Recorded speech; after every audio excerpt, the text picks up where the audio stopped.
FC Dallas heads back to the Pacific Northwest for a midweek matchup against the Seattle Sounders. How could Wednesday's match be a test of depth for FCD, and what is behind Seattle's sluggish start to 2016? We'll discuss it next in Keys to the Match, driven by Toyota.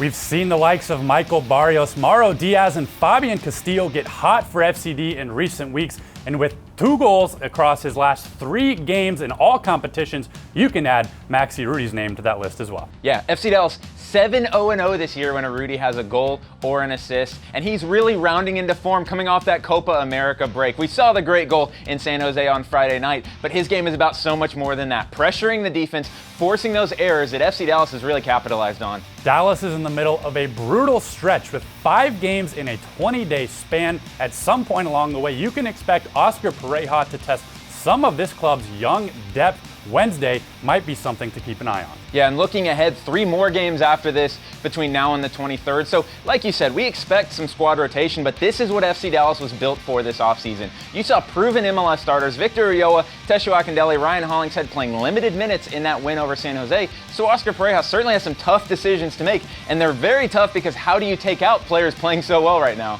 Turning our eyes to the opponent, Seattle has lost more games at home than they have won in 2016. They currently sit in last place in the Western Conference, 20 points behind FC Dallas. Yeah, and it's not something you expect necessarily from the Sounders, and the mystique of CenturyLink Field has worn off a little bit, like you said. And where it's going wrong is that production up front. Jordan Morris impressing in his rookie season with 6 goals, but beyond that, they're just not getting enough. So the key for Dallas, as always on the road, get that first goal to really hurt a Seattle team that's low on confidence. Wednesday's match will be shown statewide on Time Warner Cable Sports Channel with Mark Followell and Bob Sturm on the call. Or you can tune into the radio broadcast in English on 100.7 FM, The Word with Steve Davis, or in Spanish on 1270 AM, Amor Celestial with your host, Carlos Alvarado. Well, that does it for this week. For Keys to the Match, driven by Toyota, I'm Carter Baum. And I'm Daniel Robertson. We'll see you next time.